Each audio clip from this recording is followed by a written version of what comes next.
Okay, so have you ever, like, laid awake at night and just thought about, when the next civilization is going to just totally bite the dust? Mm, It's kind of dark thought, right? yeah.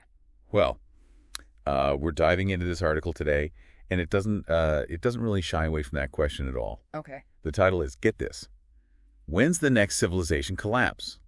Spoiler, it's coming, and no, we're not too smart to fail. Oh, wow. Straight to the point. Right. And the crazy thing is they're saying that just like way back in the day with the Romans, we might be a little too cocky about our chances of making it. It's funny how history seems to, like, rhyme, you know? You Right. look back, and so many civilizations, even the ones that seemed, like, unstoppable, like the Roman Empire, they all thought they had it figured out. They thought they were, like, the exception. The too big to fail mentality. Exactly. But guess what? They all eventually crumbled.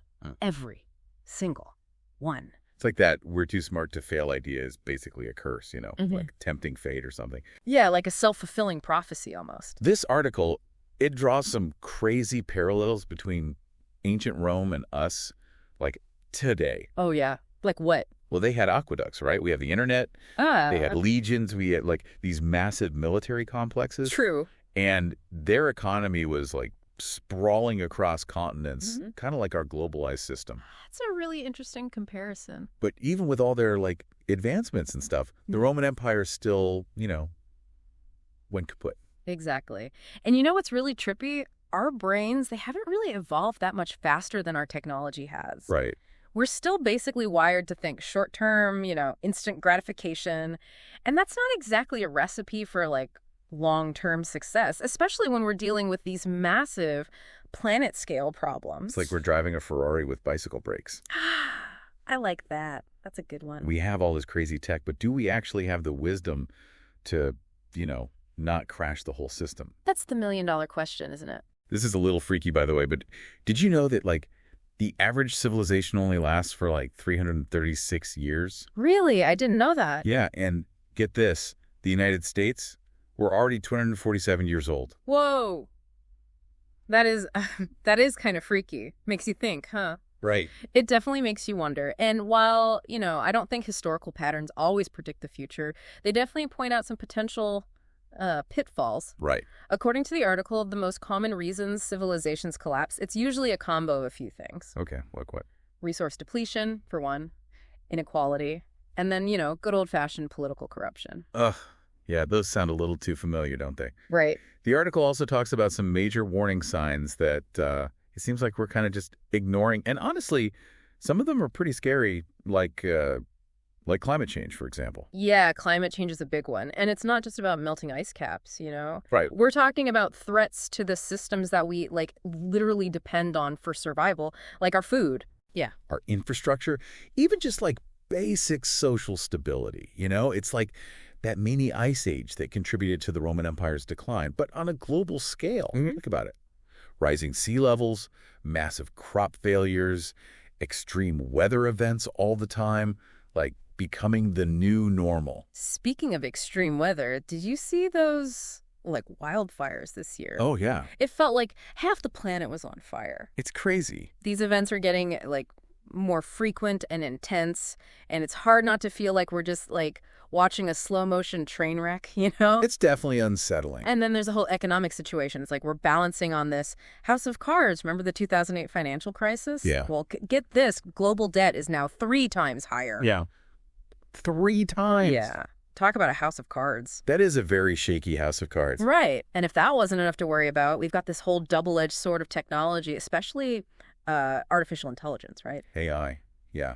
The powerful tool, but it definitely comes with risks. Okay, so are we talking like robots taking over the world, billionaires hiding in space bunkers? I mean, that's maybe a little dramatic, but seriously, what's the real concern here? Well, a robot uprising might be a bit far-fetched, but the potential for widespread cyber attacks, like attacks that could cripple entire countries, that's very real. And then there's the issue of automation potentially leading to mass unemployment, which would just make the inequality we see today even worse. Remember, inequality was a major factor in the downfall of a lot of past civilizations. So it's less about robots becoming evil overlords and more about technology, like amplifying the problems we already have. Exactly. It's about how we use it and whether we use it wisely. But it can't all be doom and gloom, right? I mean, what can we, like the average folks, actually do about all of this? It feels so big. Well, the good news is this article, it doesn't just leave us hanging with this feeling of impending doom. Okay, good. It actually offers some pretty practical advice on how we can, navigate these kind of turbulent times. Okay, I'm all ears. Give me some hope here. Yeah. What can we actually do? I mean, should I be stocking up on canned goods and building a bunker in my backyard? Not necessarily. I mean, having some emergency supplies is never a bad idea. Right. But true resilience, it comes from strengthening our communities, I think. Think about it. Okay. Investing in local food systems, supporting local businesses, and, just building a network of people who are there for each other. That's a much stronger safety net than relying on these global systems that honestly could just crumble, So instead of every man for himself, it's more like we're all in this together. Exactly. And that's where this idea of localization comes in, bringing power back to your community. Okay. Think supporting local farmers, getting involved in community gardens. It's about creating a safety net that's closer to home, You know what? This whole local food thing, it really hit home for me recently. I started going to a farmer's market, and now I honestly can't imagine going back to supermarket produce. Yeah. It's just so much fresher. It tastes better. And I'm directly supporting local farmers. It's a win-win. That's awesome. That's a perfect example. And it's not just about food, really. It's about shifting our mindset away from relying on these massive impersonal systems, Yeah. and instead supporting smaller, more localized networks that are just better equipped to adapt to change. Gotcha. Okay, I get the whole local resilience thing. But the article also mentioned something about systemic change. Right.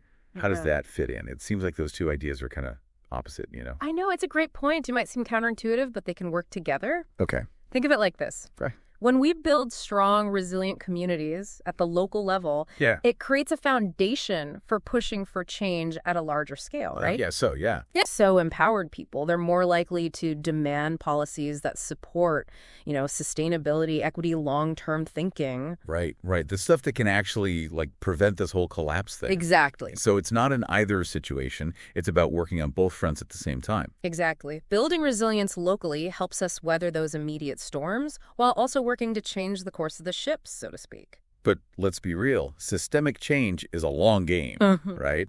And it can be pretty discouraging. Yeah. Especially when it feels like everything's falling apart around you.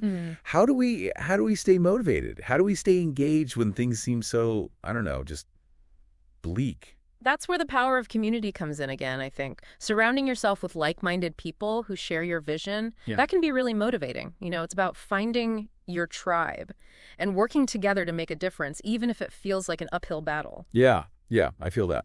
Remember, every major social movement, it started with a small group of people who believed a different world was possible. True. So it's about turning that feeling of despair into fuel for action, finding hope in collective action. Exactly. And remembering that even small actions, they can have a ripple effect. Every time you buy from a local business or support a sustainable practice or even just treat your neighbor with kindness, you're contributing to a more positive future. It's not about waiting for someone else to save us. It's about being the change you want to see. Yeah. Right? Yes. I like that. But I got to admit, I'm still curious about what this collapse thing might actually look like. Yeah. Would it be a sudden apocalyptic event, something out of a Hollywood movie? Yeah. Or more of a slow burn? That's a good question. And honestly, like most things, the answer is it's complicated. Okay. History shows us that collapse can happen in a lot of different ways, right? Oh, yeah. Sometimes it's sudden and dramatic, like, I don't know, a volcanic eruption or something. Other times it's more of a slow, gradual decline, like erosion wearing away at a cliff face. So there's no, one-size-fits-all apocalypse? Not really, no. The way it unfolds will probably depend on a whole bunch of factors, like climate change, resource depletion, political instability, and even just the choices we make individually and as a society. So it's like a choose-your-own-adventure apocalypse. In a way, yeah. And that's both empowering and terrifying at the same time. It means we have more agency than we think, but it also means the stakes are pretty high. Yeah. Okay, so let's say, the worst happens. society as we know it starts to crumble. What Mhm. comes next? Is it just Mad Max and Thunderdome from there on out? That's a common fear, and it's understandable. But remember what we were talking about before? Collapse doesn't have to mean the end of civilization, you know? Right. It can also be a catalyst for positive change, a chance to rebuild something better, something more sustainable. And this is where the concept of regenerative collapse comes in. Regenerative collapse. That almost sounds Mm. hopeful. It is, in a way. It's the idea that, yeah, collapse can be painful, definitely. But it can also be a necessary process. Like, it's like shedding outdated systems and structures that aren't working anymore Okay. to make way for something new, something more aligned with the needs of both humanity and the planet. So instead of clinging to the wreckage of the old world, it's about seeing the potential for something better to, like, emerge from the ashes. Exactly. It's about seeing collapse not as the ending, but as a new beginning, a chance to reimagine our relationship with nature, with each other, with the systems that support us. This is starting to sound less like an apocalypse and more like a metamorphosis. I like that. And, it's important to remember that civilizations have risen and fallen throughout history, right? Right. Each one leaves behind valuable lessons and innovations that inform the next. So even if our current civilization collapses, it doesn't mean the end of human ingenuity or creativity or our desire to, like, build a better world. Absolutely not. The human spirit is incredibly resilient. We have this amazing capacity for adaptation, innovation, problem solving. And those qualities, those are going to be essential as we navigate whatever challenges lie ahead, whether it's a gradual decline or a more sudden shift. That's reassuring, but I can't help but wonder, what will, like, future generations think of us? What kind of legacy are we leaving behind? The article ends with a really powerful question, and I think it gets right at that. It says, what kind of world are we building for the survivors to inherit? Wow. Yeah, that's a heavy one. It really makes you think, doesn't it? I mean, are we leaving behind a world that's just, like, ravaged by our own short-sightedness? Or are we laying the groundwork for a more sustainable, more just future? It's a sobering thought for sure, but it's also a call to action, I think. All right, so we're back and still diving deep into this whole, potential collapse of civilization thing. We've talked about the history. We've looked at the warning signs. We even, like, tried to imagine what a post-collapse world could look like. But before we wrap up, I want to go back to something you mentioned earlier, that regenerative collapse idea. It almost sounds, I don't know, optimistic. Like maybe collapse isn't, like, the end of the world, but a chance for something new to begin. Yeah, it's definitely a different way of looking at it. Instead of just fearing collapse, maybe we can see it as a chance to, like, rebuild, create a world that actually reflects our values, prioritizes sustainability, well-being for everyone, that kind of thing. Okay, I like where you're going with this, but, like, where do we even start?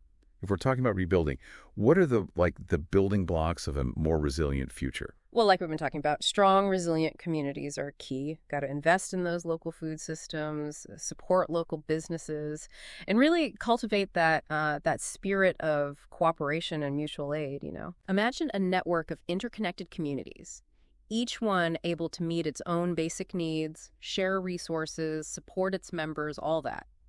So, like, weaving a safety net of, I don't know, interconnected villages, each one strong enough to handle the shocks of a larger system collapse. Exactly. Okay, that makes sense. But if things are, falling apart, what are the skills we need to learn?